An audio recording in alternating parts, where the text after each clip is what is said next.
غامدی صاحب، میرا سوال یہ ہے کہ آپ اسلامی مسائل کی جو تشریح کرتے ہیں، کیا ہم اس کو اجتہاد کہہ سکتے ہیں؟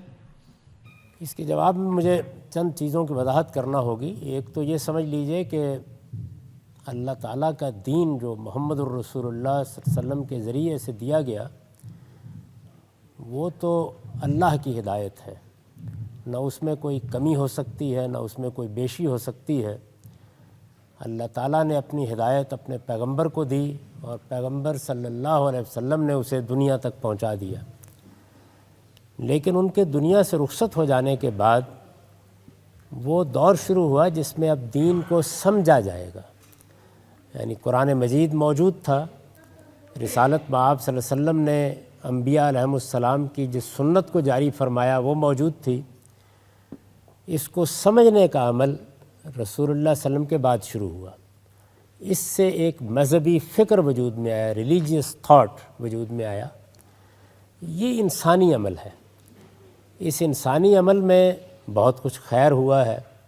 بڑے جلیل القدر علماء محققین مسلمانوں کی تاریخ میں پیدا ہوئے اور انہوں نے اپنے اپنے طریقے پر یہ کوشش کی وہ اس دین کو سمجھائیں۔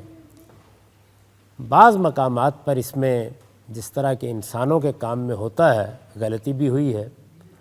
یہ عمل ایک کافی عرصے سے رکا ہوا ہے، تو اب جب اس کو دوبارہ جاری کرنے کی کوشش کی جاتی ہے تو ظاہر ہے کہ تعبیر نو کا بھی سوال پیدا ہوتا ہے، نیو انٹرپریٹیشن۔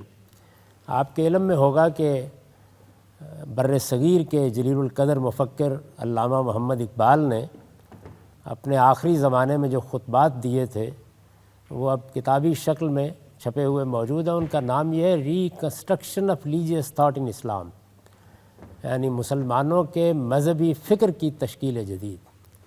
تو اس وجہ سے میرے کام کی نوعیت بھی یہی ہے کہ اس میں کچھ حصہ تو موجودہ مذہبی فکر پر نظر ثانی کا ہے، اس کو ریویو کیا گیا ہے، اس کو دوبارہ اس کے اصل ماخذ کی بنیاد پر پرکھنے کا کام کیا گیا ہے۔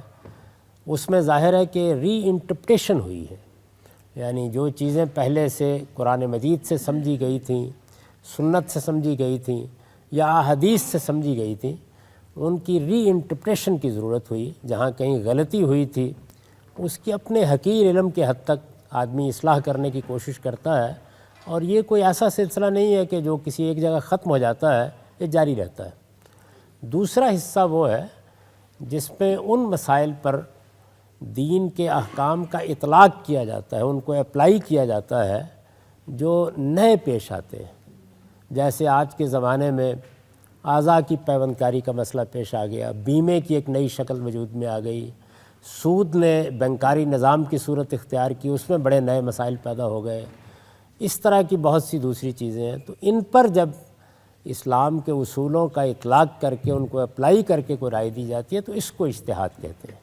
یعنی اس کے دو حصے ہیں، ایک حصے کا تعلق تعبیر نو سے ہے، ری کنسٹرکشن سے ہے، ری فارمیشن سے ہے، نئے سرے سے ایک حکم کو سمجھنے کے عمل سے ہے، اور دوسرے کا تعلق نئے مسائل پر اسلام کے احکام کو اپلائی کرنے یا ان کا اطلاق کرنے یا ان کا انطباق کرنے سے ہے۔ تو دوسری چیز کے لیے آپ نے درست فرمایا ہے، اجتہاد ہی کا لفظ بولنا چاہیے۔